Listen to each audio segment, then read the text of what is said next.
ग्यूल जब यून छान पर ऑर्डर की गलती को लेकर बरस पड़ता है तो यूजू उसे बाहर ले जाती है ताकि उसका गुस्सा थोड़ा शांत हो सके। हान ग्यूल का ऐसा तेवर देखकर यूजू उससे कहती है कि उसे अच्छा लगा कि हान ग्यूल फाइनली किसी चीज़ के लिए इतना पैशनेट है, नहीं तो पहले तो वो हर चीज़ को बहुत ही ईजी गो कर देता था। उसका मूड ठीक करने के लिए यूजू उसका हाथ पकड़कर बच्चों की तरह झुलाती है और हान ग्यूल की मुस्कान लौट आती है। उधर यून छान मिन युप को डांटती है क्योंकि उसी को उसने ऑर्डर देने का काम सौंपा था, लेकिन मिन युप को याद ही नहीं था कि उसने ऑर्डर किया क्या था और वो सच में दुखी होता है कि यून छान को हान ग्यूल के गुस्से का सामना करना पड़ा, पर हिम्मत नहीं करता कि आगे बढ़कर सच्चाई बता सके। मिस्टर होंग तब तक रोस्टेड बीन्स तैयार करते हैं, ये सोच कर कि उन्हें बेचा जा सकता है। तभी हान ग्यूल को एक आइडिया आता है कि क्यों ना 1 किलो की पैकिंग में रोस्टेड बीन्स फ्री में प्रमोशनल तौर पर बांटें। वो सबको अलग अलग डायरेक्शंस में डिलीवरीज के लिए भेज देता है ताकि लोग कैफ़े के बारे में जानें और कस्टमर्स बनकर यहाँ आएँ। बेसिकली वो अपने कैफ़े की मार्केटिंग कर रहा था। यून छान अब भी परेशान है, उसे बिना वजह डांट सुननी पड़ी और वो हान ग्यूल की बातों का जवाब तक नहीं देती। हान ग्यूल उसकी इस चुप्पी से चिढ़ जाता है। उसे लगता है कि यून छान को अपनी गलती मान लेनी चाहिए, लेकिन जब यून छान ऐसा नहीं करती तो वो फिर भड़क उठता है और कहता है कि अगर उसे काम में दिलचस्पी नहीं है तो छोड़कर चली जाए। यून छान गुस्से में उठती है और बाहर चली जाती है। हान ग्यूल अब सच में आपा खोने वाला होता है कि तभी मिन युप बोल पड़ता है। शर्मिंदगी से वो घुटनों के बल बैठकर माफी मांगता है और अपनी गलती मान लेता है। हान ग्यूल को एकदम पछतावा होता है, जैसा कि होना भी चाहिए। बाहर यून छान उदासी में बैठी होती है कि यूजू उसके पास आकर उसकी हिम्मत बढ़ाने लगती है। वो यून छान को एक पुराना किस्सा सुनाती है जब उसे स्कूल टाइम में बेवजह बदनाम कर दिया गया था, एक ऐसे टीचर के साथ जिसे वो पसंद करती थी, और एक फ्लैशर के चक्कर में वो फंस गई। यून छान उसे देखकर मुस्कुराकर कहती है कि तुम तो बहुत सुंदर हो, आर्ट में अच्छी हो और तुम्हारा नेचर भी बहुत अच्छा है, तुम्हें तो कोई भी लड़का यूं ही पसंद कर लेगा। अरे ये तो उसकी खुशकिस्मती है जिसे तुमने पसंद किया। यूजू मुस्कुराकर कहती है कि बिल्कुल सही कह रही हो तुम, मुझे भी कुछ ऐसा ही लगता है। हालांकि यूजू मजाक कर रही थी ताकि यून छान थोड़ा हल्का महसूस करे, जो कि यून छान करती भी है। यूजू से बातें करते हुए यून छान उसे बताती है कि उसे भी स्कूल में आर्ट पसंद था, या शायद आर्ट का टीचर पसंद था। यून छान ने यह बात बिना सोचे समझे बोल तो दी थी, लेकिन थोड़ी ही देर बाद उसे याद आता है कि वो तो लड़का होना प्रिटेंड कर रही है, तो फिर वो किसी के सामने एक मेल टीचर को पसंद करने की बात कैसे कर सकती है। इस बात की वजह से यून छान थोड़ी झेंप जाती है, लेकिन हंसकर इस बात को टाल देती है। यूजू उसकी ऑकवर्डनेस को समझ जाती है और समझदारी से मुस्कुराते हुए कहती है कि इसमें कोई हर्ज नहीं है, कभी कभी मुझे भी कुछ लेडी टीचर्स पसंद आती थी। यूजू का बात को इस तरह से संभाल लेना यून छान को थोड़ा सुकून देता है। उधर हान ग्यूल का गिल्ट उसे चैन नहीं लेने दे रहा था, लेकिन माफ़ी मांगने के बजाय वो हल्के अंदाज में यून छान को समझाता है कि गलती मिन युप की थी, लेकिन जिम्मेदारी तो उसकी भी थी ना। वो यून छान को प्लेफुल अंदाज में पकड़ता है, जैसे सब कुछ ठीक हो गया हो, लेकिन यून छान को ये सब पसंद नहीं आता। वो तनक कर बोलती है कि तुम्हें लगता है कि सब कुछ ठीक हो गया है बस इसलिए क्योंकि अब तुम नाराज़ नहीं हो। रास्ते में वापस जाते हुए यून छान की मुलाकात हान सुन से होती है। दोनों पास की दुकान से बियर लेकर एक किनारे बैठते हैं और हल्की फुल्की बातें करने लगते हैं। उस पल में यून छान को थोड़ा सुकून, थोड़ा अपनापन महसूस होता है, जैसे कोई बिना कहे उसकी बात समझ रहा हो। बियर के घूंटों के साथ साथ यून छान दिल का बोझ भी हल्का कर रही होती है। वो हानसुन को बताती है कि उसका मूड थोड़ा लो चल रहा है, उसे गलत समझा गया, गलत ठहराया गया। बात को थोड़ा हल्का करने के लिए दोनों एक हाइपोथेटिकल कहानी शुरू करते हैं, जहाँ कैरेक्टर्स को नाम दिए जाते हैं। बॉस को कहा जाता है के और एम्प्लॉय को कहा जाता है एन। यून छान धीरे धीरे कहती है कि के पहले बड़ा स्वीट था, बहुत अप्रिशिएट करता था एन को, लेकिन अचानक से एक दिन बिना किसी बड़ी वजह गुस्से में आ गया और उसने एन गर्ल से कह दिया कि वो बिल्कुल ही बेकार है। हानसुन हंसते हुए पूछता है कि क्या एन को के पसंद है। यून छान थोड़ा चौंकती है और कहती है नहीं नहीं, ऐसा कुछ नहीं है, वो तो बस दोस्त जैसे हैं, बॉस और एम्प्लॉय जैसा रिश्ता है दोनों के बीच में, मतलब प्यार व्यार जैसा कुछ नहीं है। हानसुन उसे चिढ़ाते हुए कहता है क्या सचमुच ऐसा ही था। यून छान टालने की कोशिश करती है और कहती है कि हाँ ऐसा ही है, क्योंकि एन तो किसी और को पसंद करती है। और इतना कहते ही यून चुप हो जाती है, जैसे खुद पर ही उसे हंसी आ गई हो कि वो क्या कहने जा रही थी। हान सुन मुस्कुराते हुए उसकी बात समझ जाता है। वो हंसता है, कुछ कहता नहीं, लेकिन उसकी मुस्कान और आंखें बता देती हैं कि उसे यून चान की हर उलझन समझ आ रही है। उस शाम यून चान को पहली बार लगता है जैसे कि कोई बिना कहे उसे समझने की कोशिश कर रहा हो।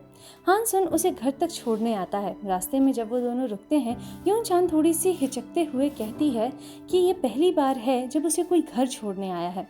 हान सुन बिना कुछ जताए बहुत ही सॉफ्टली जवाब देता है कि उसे जब भी उसकी ज़रूरत पड़े तो वो उसे कॉल करे। वो ना सिर्फ उसे घर छोड़ने के लिए आएगा, बल्कि उसकी हर परेशानी में उसके साथ खड़ा रहेगा। यून चान के चेहरे पर हल्की सी मुस्कान उभर आती है। उनके बीच जो गर्माहट है वो साफ साफ दिखाई दे रही होती है। कोई हैवी रोमांटिक टेंशन नहीं, बस एक कंफर्ट जोन जैसे। दोनों अपने अपने रास्ते चले जाते हैं और यून चान पीछे मुड़कर हान सुन को जाते हुए देखती रहती है। वहीं हान सुन अपने डॉग से बात करते हुए सॉफ्टली कहता है कि उस लड़की को देखा ना, दिल अच्छा लगने लगता है ना। वो भी खुद को थोड़ा लाइट फील कर रहा था, जैसे यून चान की प्रेजेंस में उसे भी बहुत कुछ आसान लगने लगा हो। अगली सुबह कैफे में हलचल तब पड़ जाती है जब वॉफल कार्ट वाले लड़के की एंट्री होती है। वही हैंडसम लड़का जिसे हान ग्यूल ने पहले जॉब ऑफर की थी। वो थोड़ा संकोच में होता है, लेकिन पूछ ही लेता है कि क्या उनका जॉब ऑफर अभी भी वैलिड है। वो अपना नाम बताता है, नो सुन की। मिन यूब जो पहले कुछ ना कुछ बेवकूफ़ी करता रहता था, उसकी तरफ देखकर बोल पड़ता है कि तू लड़का है या लड़की, पहचानना मुश्किल है। और वाकई में पहचानना मुश्किल था, क्योंकि सुनगी इतना सुंदर था। यून चान बिना वक्त गवाए जवाब देती है कि तू क्या है, गोरिल्ला है या इंसान, समझ में ही नहीं आता। सुन के चुपचाप अपने आप में जापानीज में बड़बड़ाता है कि उसे यकीन नहीं हो रहा कि उसे यहाँ इन लोगों के साथ काम करना पड़ेगा। उसके अंदाज से साफ है कि वो थोड़ा सा रिजर्व्ड है और इस माहौल में खुद को फिट करने के लिए उसे बहुत ज़्यादा एफर्ट्स लगाने होंगे, लेकिन ये तो बस शुरुआत थी। हान सुन ने यूजू को एक सेरेनेड गिफ्ट किया, जिसके आखिर में यूजू थोड़ी उदास होकर कहती है कि ये सोचकर दुख होता है कि ये गाना सुनने के बाद उसे दर्द नहीं होगा। कॉफ़ी प्रिंस वाले सब साथ में डिनर पर जाते हैं और यून चान की भूख देखकर हैरान रह जाते हैं। यून चान की अलग सी अजीब सी पर थोड़ी प्यारी आदतें दिखाने के लिए हारिम एक पीस मांस का जमीन पर फेंक देता है, जिसे यून चान चाट चाट के खा जाती है। हारिम, जो उसे माई चान कहता है, थोड़ी ही देर में हान ग्यूल के गुस्से का सामना करता है, क्योंकि हान ग्यूल को यह बात बिल्कुल अच्छी नहीं लगती कि हारिम ने उसे अपना यून चान कहा। और हान ग्यूल कहता है कि यून चान उसकी है। मिन यूब अपने सोजू में बीन्स मिलाता है और सबको नशे में किस करने की कोशिश करता घूमता फिरता है। बाकी लड़के उसकी ये अनचाही इंटेंशन टाल देते हैं, लेकिन यून चान खाने में इतनी बिजी होती है कि उसे उस समय पता ही नहीं लगता और मिन यूब उसके होठों पर एक हल्का सा किस कर देता है। हारिम चिल्लाता है कि यून चान मेरी है, और फिर से हान ग्यूल एक बार फिर बोलता है, क्यों, वो तेरा क्यों है, वो मेरा है। यून चान बुरी तरह घबरा कर मिन यूब को मारती है और मिर्च उसके नाक में ठूस देती है। ये सब काफ़ी अजीब है, पर साथ में थोड़ा क्यूट भी। अगले दिन कॉफ़ी प्रिंस ग्रैंड ओपनिंग के लिए तैयार हो चुका था, जहां अच्छी खासी भीड़ जमा हो गई थी। यून चान का परिवार भी आता है और हम देखते हैं कि उसकी माँ के बीच मिस्टर गू और मिस्टर होंग के साथ थोड़ी फ्लर्टिंग चल रही है। जब हान सुन आता है तो यून चान घबरा जाती है, क्योंकि उसे पता चलता है कि हान सुन को हान ग्यूल भी जानता है। वो जल्दी से उसे इशारा करके कहती है कि वो ऐसा मत दिखाए कि वो उसे जानता है। वो बेताबी से उसे समझाती है कि हान ग्यूल सोचता है कि वो लड़का है, उसने झूठ बोला था ताकि उसकी नौकरी बनी रहे। हान सुन बहुत मज़े में ये जानकर बहुत ही ज़्यादा हैरान हो जाता है कि हान ग्यूल एन और वो के लड़की यून चान है, और सोचता है कि कोई कैसे उसे लड़का समझ सकता है, क्योंकि कोई भी उसे तुरंत देखकर पहचान जाएगा कि वो एक लड़की है। काम खत्म होने के बाद हान ग्यूल यून चान को घर छोड़ने के लिए कहता है, लेकिन तभी यूजू का अचानक कॉल आता है और वो जल्दी निकल जाता है और यून चान को खुद ही अपने घर जाना पड़ता है। यूजू ने हान ग्यूल को अंदर बुलाया, लेकिन उसने मना कर दिया, ये कहकर कि वो बहुत थका हुआ है और दिमाग सही से काम नहीं कर रहा, वरना शायद वो उसका हाथ अचानक से पकड़ ले। यूजू ने उसके चेहरे पर अपनी उंगलियां चलाते हुए कहा कि ऐसा मत करना, और उसे एक जल्दी जन्मदिन का तोहफा दिया। वो खिलौना देखकर हान ग्यूल हंस पड़ा और उसके साथ एक नोट था, ऐसे ही हंसते रहा करो, हैप्पी बर्थडे। हान ग्यूल फिर उसके अपार्टमेंट वापस गया और खुशी में एक एक मजाकिया डांस किया। यहाँ हम इन दोनों को इकट्ठे सिग्नल्स में दूर से बातें करते हुए देख पाते हैं। यूजू जानती है कि हान ग्युल के दिल में क्या है, लेकिन वो उसे चुनती नहीं है। वो उसके चेहरे पर उंगलियां चलाती है और फिर उसे दूर धकेल देती है। वो फ्लर्ट कर रही है, फिर मासूमियत का नकाब भी पहन लेती है, लेकिन उसे पता होना चाहिए कि उसका ये व्यवहार कैसा असर डालता है, खासकर उस इंसान पर जो उसे पसंद करता है। ज़्यादा बुरा हो तो वो चालाक और बहुत ही कोल्ड हार्टेड और आदमियों के साथ खिलवाड़ करने वाली हो सकती है, लेकिन इतना आगे तक किसी को जज करना ठीक नहीं है। फिलहाल हम यही समझ पाते हैं कि वो ये सब कुछ सोच समझकर नहीं कर रही है, वो बस बेपरवाह है और इसी बेपरवाही में ही दूसरों को तकलीफ दे देती है। एक बोरिंग दिन के बीच जब कोई कस्टमर नहीं था और लोग सिर्फ ग्रैंड ओपनिंग पर मुफ्त का खाना खाने के लिए आ रहे थे, मिन यूब यून चान पर आरोप लगाता है कि वो अभी भी यून साय से रहती है और उसे लड़ाई के लिए चुनौती देता है। पहले वे खुदाई की रेस करते हैं, लेकिन मिन यूब इतना अजीब है कि उसे समझ नहीं आता कि जब वो तेजी से खुदाई कर रहा है तो यून चान पास में बैठकर उसको ध्यान से क्यों देख रही है। फिर वो पानी पीने का कंपटीशन करते हैं, लेकिन यून चान उसमें भी पार्टिसिपेट नहीं करती और बेचारा मिन यूब अपनी मासूमियत में पूरा की पूरी बाल्टी पी जाता है।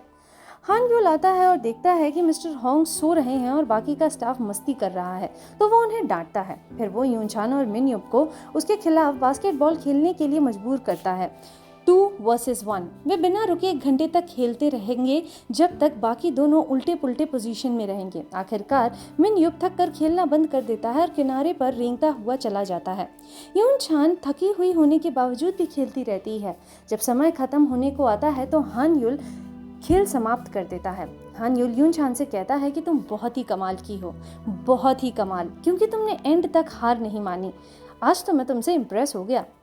फिर वो फव्वारे में ठंडा महसूस करते हैं और उसी बीच यून चान और हान युल में एक बहुत ही प्यारा सा मोमेंट होता है। मिजाज खराब होते हुए मिस्टर होंग को ये बात नागवार गुजरती है कि हान ग्युल उसकी बराबरी की पोजीशन पर होते हुए भी उसे ऑर्डर्स देता है। वो कहता है कि जो भी बिजनेस हुआ है वो उसकी कॉफ़ी भुनने की कला की वजह से है, और हान ग्युल पलट कर कहता है कि अगर उसने जगह को सही से न सुधारा होता तो बिजनेस तो दूर की बात, बाकी लोग बीच बचाव करने की कोशिश करते हैं ताकि झगड़ा आगे न बढ़े। हान ग्युल की दादी सुनती है कि कैफ़े ठीक से नहीं चल रहा और हान ग्युल को ऑर्डर देती है कि वो अपने पिता को बिक्री के आंकड़े रिपोर्ट करना शुरू करे, जो उनकी अभी भी उससे अनबन चल रही थी। हान सुन और हान ग्युल के बीच में बात होती है। हान सुन यून चान के बारे में पूछता है और ये जानने की कोशिश करता है कि उसका क्या हाल है। हान ग्युल उससे कहता है कि वो लड़का सच में बहुत मज़ेदार है, वो बिल्कुल भी नॉर्मल नहीं है, और हान सुन उसकी इस बात पर समझदारी से हंस पड़ता है। रात में हान ग्युल फिर कैफ़े लौटता है और देखता है कि यून चान अभी भी वहाँ है। वो उसे कॉफ़ी बनाने का एक सबक देता है और कहता है कि उसे काम करना है, इसीलिए वो उसे घर भेज देता है। उसकी मदद लेने से भी मना कर देता है।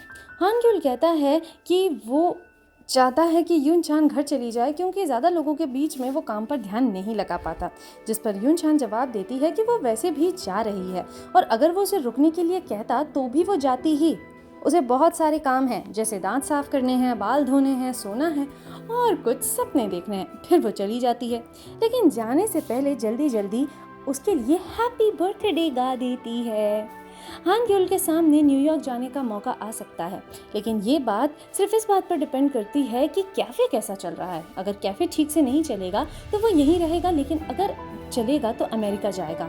घर पर यून चान अपनी बहन से पूछती है कि उसके लिए कौन सा ऑप्शन बेहतर है। यून साय पूछती है सुनकी के बारे में, जो उसका क्रश है क्योंकि वो बहुत सुंदर है, और यून चान उसे बताती है कि अगर उसे मिन युग में दिलचस्पी नहीं है तो उसे उसके साथ इस तरह का व्यवहार नहीं करना चाहिए, ना ही मिन युग में किसी तरह का इंटरेस्ट दिखाना चाहिए। यून साय कहती है कि दोहरी चाल चलना उनके परिवार की खासियत है, क्योंकि उनकी माँ भी मिस्टर गू और मिस्टर होंग दोनों के साथ फ्लर्ट करती है। यून चान सोचती है कि क्या वो भी दोहरी चाल चल रही है। यहाँ मैं आप सबको बता देना चाहती हूँ कि यहाँ दोहरी चाल का मतलब ज़रूरी नहीं कि किसी एक को धोखा देना, बल्कि इसका मतलब ये है कि कोई कंफ्यूजन में है कि वो एक साथ दो लोगों को रिश्ते में रहने की उम्मीद दे रही हैं। खैर, यून चान समझाती है कि एक ऐसा लड़का है जिससे मिलकर उसे बहुत अच्छा लगता है। वो गर्मजोशी से मिलता है, प्यारा और बहुत ही अपनापन दिखाता है। फिर एक और लड़का है जो कभी ठीक रहता है कभी नहीं। वो बुरा इंसान तो नहीं है लेकिन अच्छा भी नहीं है बहुत ज़्यादा। यून चान कहती है कि ये तो दोहरी चाल है और चिंता जताती है कि यून चान के दिल में एक साथ दो अधूरे प्यार चल रहे हैं और दोनों लड़कों को इसका कोई पता ही नहीं है। अगली सुबह यून चान दूध लेकर आती है हानग्युल के लिए, जो पूरी रात कैफे में काम करता रहा। उसे सोता देख वो उसे हाथ हिलाकर बुलाती है, फिर धीरे से छेड़ती है और उसके चेहरे पर हवा उड़ा देती है। हानग्युल उठकर देखता है कि यून चान बिल्कुल उसके ऊपर खड़ी है। और इसी के साथ ये एपिसोड यहीं खत्म हो जाता है।